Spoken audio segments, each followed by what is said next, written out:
Hey you guys, welcome back to my Flickers of Fear show. So it's getting toward the end of December and I'm still doing some winter horror movies. And this is one that I've been wanting to see for quite a while because this is a movie that came out, it came out back in 2010, so it's not that new. But it's one that I kind of feel like its reputation has kind of gotten better over the years because it didn't do, I mean, it kind of made a splash when it first came out, like at the, when it was all the festivals and stuff. But then it sort of got overshadowed a little bit. But last couple of years, I've seen it coming up a lot on, people's lists of best winter-themed horror movies. And this is the 2010 film Frozen. Yes, it's nothing to do with the Disney one. And I think maybe that might have been part of the reason why it kind of fell into obscurity a little bit, is just because the Disney Frozen is so ubiquitous. And I believe the Disney one came out after this. But it's so ubiquitous now that you can't even, if you Google Frozen, obviously, it's all going to be the Disney movie all the time. So if you want to Google this and find it, you definitely have to type in Frozen 2010 so it doesn't get confused with the Disney one. So that's kind of unfortunate how that happened. This is nothing like the Disney one by any stretch of the imagination. And I kind of love, this is one of those ones, and this, I think I even said this on a couple of my other ones, I think when I was talking about Dead End from 2003, if you have a good premise and you have some decent actors and everything is sort of, done with the right amount of suspense and tension and things like that, you don't need a lot of bells and whistles. You don't need a lot of special effects. You don't, you can go with a very, very simple premise and just be simple but effective. And I think this is definitely a movie where that really, really comes into play. So this was written and directed by Adam Green, who had previously done the Hatchet movies, which we reviewed, which are actually really, really good if you haven't seen them. They're kind of sort of like slasher movies, a little bit like Southern style slasher movies. This is really not like that. Frozen is kind of more like a very simple kind of, it's almost kind of like a bottle movie in the sense that it's one location. It's people trapped in one location, like I was talking about with Dead End, with the family being in a car or on a road. Whereas this one is just kind of three friends stuck on a ski lift, and that's pretty much how the movie goes. But it's just really, really well done. So this is actually more a survival horror thriller. I've seen it called maybe it's not even a horror movie. It's definitely a horror movie, but I would call it more like a survival thriller horror more than anything else, because everything in this is realistic shit that could happen. I've also seen this compared a lot to Open Water. That's fair. Open Water, pretty much, if you haven't seen it, was actually based on a true story about a couple who were unfortunately left behind when they were out on a cruise or out on a scuba diving trip or something like that. They got left behind out in the middle of the ocean and were kind of out there for days and days and eventually succumbed to drowning or getting eaten by sharks.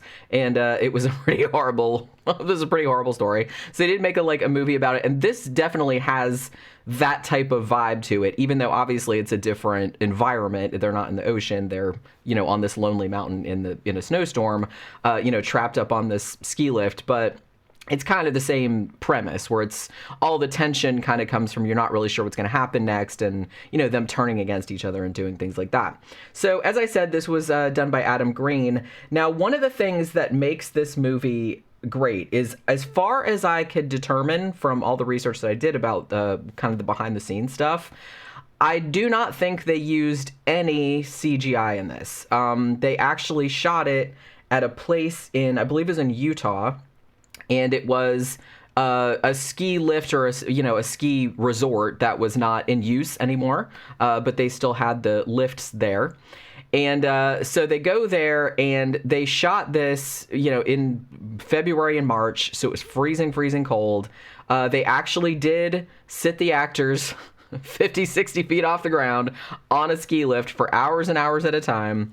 And they had to build all these cranes and stuff like that to film them. while they were going on. And the crew, in solidarity with the actors, said, well, if you have to sit up here for 5-6 hours at a time without eating or drinking or peeing or anything, then we're going to do the same thing, like, while they're filming. So everything in this is real. It's funny because I was watching this other video about it, and they thought it was funny because one of the criticisms of the movie is like, oh, those CGI wolves, like, ruin it. They look really fake. The wolves are not CGI. The wolves are all real. They actually did have a wolf trainer that was there, so he was wrangling them. So those are all actual wolves you see in there. The couple scenes where the wolves get very close to the actor was real. Even though the ones like the attack scenes, like I think that was like a trainer. But other than that, pretty much everything you see, so it's not CGI. They weren't like sitting on some comfortable thing with green screen or anything like that. But they actually were sitting up in that thing for hours at a time in the freezing cold. And they had to, I think they had to like put microphones in their hats and stuff like that just so they could get all the shots. So the fact that they did all of this stuff. Oh, another great story too is that they Adam Green and like his crew and stuff, they were touring around like all these different places because they said, well, we want a real ski resort because we want this to look as real as possible.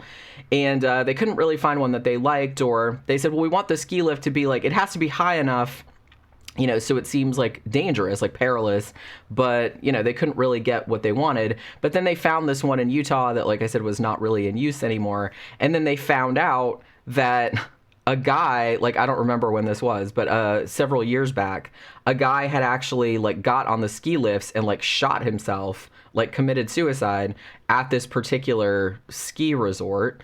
And they still had the ski lift, the car, whatever, the carriage, whatever you call it, and they still had that, like, in the, the lodge or whatever that had, like, a bullet hole in it. So they're like, as soon as we heard that, we were just kind of like, yeah, this is definitely the place where we want to shoot the horror movie. So essentially, what happens, the very first part of the movie, you're setting up your three main characters, and that's really all there are. There are a couple other, very minor characters. Actually, Kane Hodder makes a cameo appearance in this as a guy driving a snowcat. He was also in the Hatchet movies, in case you didn't know. But yeah, he does show up in this one briefly. And pretty much all of Adam Green's other, kind of friends and crew that he works with all the time, a lot of them do, have cameos in this, sometimes just as voices or sometimes like in the background or whatever.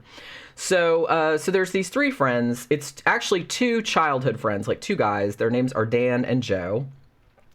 And apparently you're led to believe that they've done this skiing trip like all the time. So this is a mountain that they always go to. But this time in particular is different because Dan now has a girlfriend named Parker.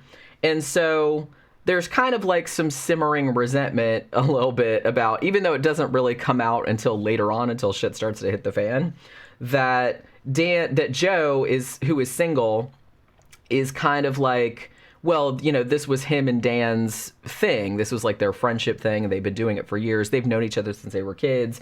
And so he kind of sees the girlfriend as a little bit of an interloper, like into guy time. And it doesn't help, too, that Parker is not really that good at skiing. So on this particular trip, they've had to kind of stay on the bunny slopes the whole time. And Joe's getting really pissed off about it because he feels like the trip is kind of ruined because they're just kind of like having to do this half-assed skiing, and he wants to like do the real shit. Which is one of the things that leads to them getting into the situation they get into. Now, as I said, I've seen some criticism of this movie said, oh, that's, that would never happen, or, it's not realistic, or blah, blah, blah. I was watching this one video that said, there was a criticism of, the way that they get left on the ski lift. They're like, oh, that would never happen. But then like a couple years later, or a couple weeks later, actually, as the movie came out, that actual thing did happen. So the way that it happens in the movie, completely plausible. You know what I mean? It's just like a series of unfortunate things that happen. So what they do, because, they've had to be on the bunny slopes all day and Joe's pissed off about it, he's like, well, let's just do one more. It's Sunday night. This is a ski resort. Like, I guess a lot of them are. I don't know. I live in Florida. We don't have snow or mountains here either. But some resorts are only open on the weekends. So they're only open from Friday to Sunday, and they stay closed during the week. And that's what this one is. So it's Sunday night, and they're closing up, but they're actually closing up early because there's a bad storm coming. But they manage to kind of persuade the guy who's, managing the lift. He's like, please just let us do one more run. It's like, we won't tell anybody. And so they get on the lift. The guy's like, okay, fine, just go. Now, the guy does actually radio to the other guy because he's going off shift, and he radios to the other guy, oh, there's 3 people still up there, let them finish their run. So he does tell them that. It's not that he just forgot or whatever. But what ends up happening is when the new guy comes on shift, there's actually these 3 other people that come snowboarding down the hill, and he thought that those were the 3 people that he was talking about. He didn't realize that people were still on the lift.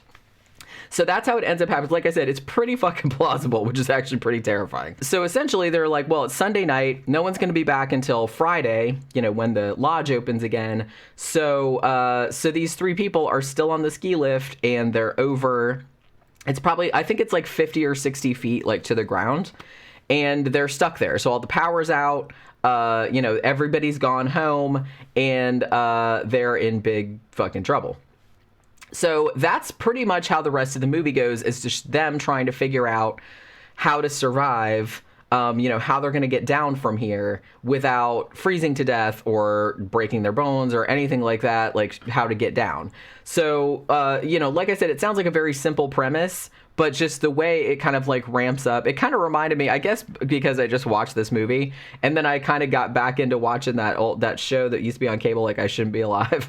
And I was like, this movie seems like something. This seems like an episode of that show, but I mean that in a flattering kind of way.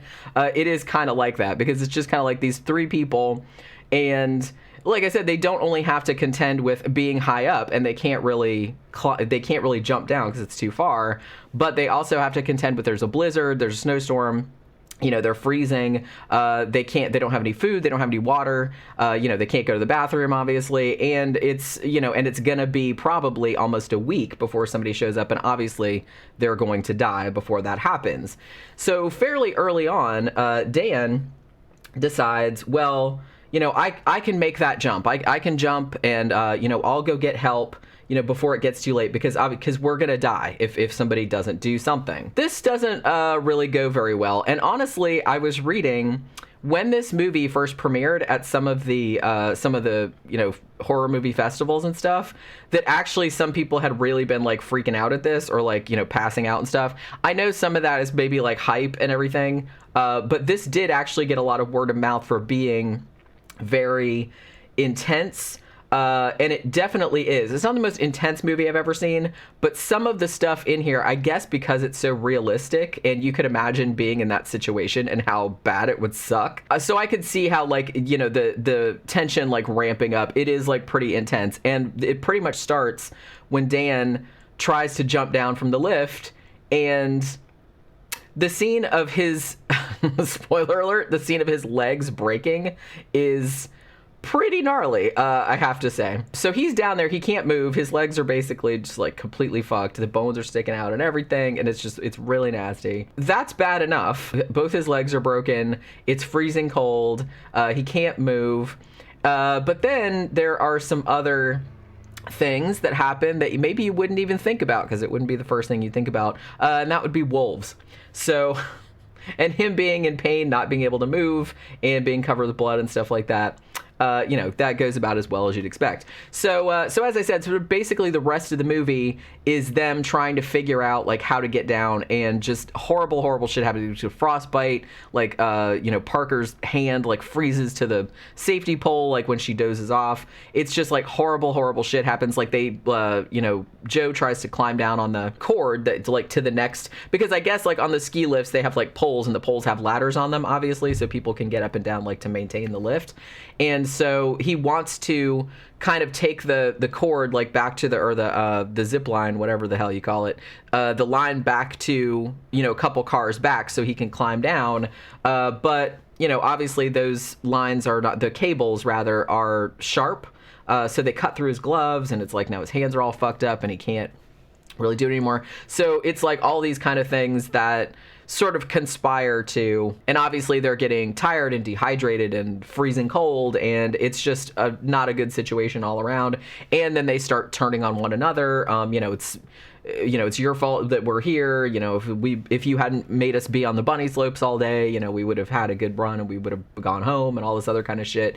And honestly, one interesting thing about this is that when I was first watching it, because like I said, up until like, it's probably like, it's not a super long movie. I think it's like maybe less than 90 minutes. But beginning part, I'm not going to say the characters are unlikable. They're not. But they're not super likable either. But an interesting thing that happened, at least for me, like while I was watching the movie, is that as their situation got more and more dire, I started feeling a lot more bad for them. You know what I mean? Even though at first I was just kind of like, these people are kind of douchey. You know what I mean? Am I really going to care? Like, you know what I mean? If they like get stuck up with a ski lift and die. But I was actually surprised that after, because like I said, I guess that's just like a human reaction, because you get, you're watching these people in this horrible situation that's just getting worse and worse, and you can empathize to it because you're like, oh my God, what if that was me? Like, what if I was in that situation? What the fuck would you do? And it'd be horrible.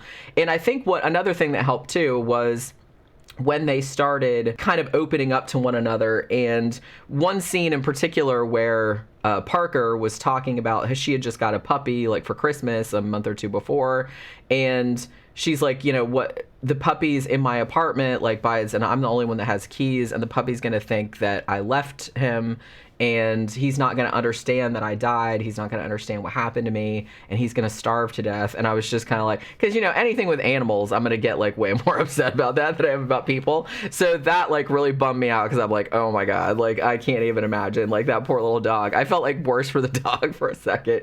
But yeah, so there was like this whole thing, and like, Joe getting kind of like mad at her, but then they sort of like got their shit together, and he was trying to like be more heroic, and him talking about like kind of opening up about why he was still single and stuff like that. So there's like a lot of psychological stuff going on too. So I feel like the characters get more likable as the movie goes on, and you actually, you don't want to see something bad happen to them, even though at the beginning you're kind of like, well, at least I was just kind of like, I don't know if I'm going to be fully invested in this, because I didn't think the characters were all that likable. But as it goes on, I really started feeling bad for them. And then like when bad shit, I was like, oh man, oh no. So I did kind of like get invested, but it took a little while, you know what I mean? So because they weren't immediately likable. They weren't unlikable either, I don't want to say that, but they were vaguely douchey, but I guess like in a normal person douchey kind of way, like the way normal people are douchey. So they kind of came across like that, but it wasn't as, I don't know. Like I said, it wasn't like a slasher movie where everyone's just like, oh my God, just please die, all of you. You know what I mean? It wasn't like that. But yeah, they definitely did get more sympathetic like as the movie went on. But yeah, so this movie, you can actually watch it for free on Tubi, at least as of this recording.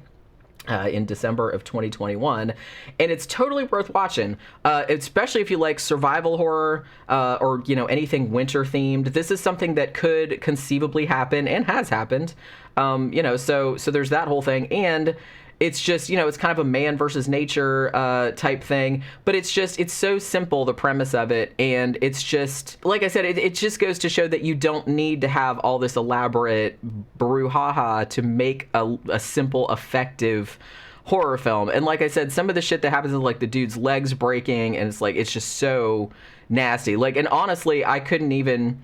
stuff like that bothers me more than just like real overt gore, I guess, like, because if you go like super the top with gore, like people getting chopped in half or chopped down the front or something, that's just like funny in a way.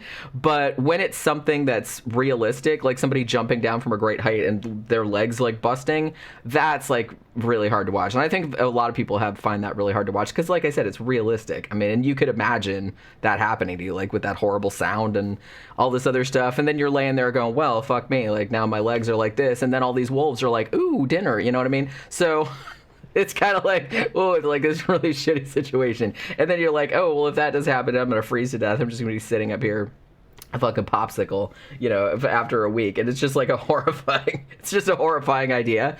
But like I said, so I feel like it got kind of a lot of buzz when it came out, when it did all the round of all the festivals, and I think it got a small theatrical release. I think it made less than $3 million. I don't know how much it cost to make, not that much.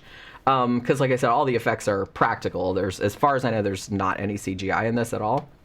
But it was kind of a grueling shoot, because they did shoot it in freezing cold conditions on an actual mountain, on an actual ski lift, with actual wolves. So it really does come across that, I guess, that the actors were and the crew were going through the same thing that the characters were going through. So I think that really did help give it some, verisimilitude.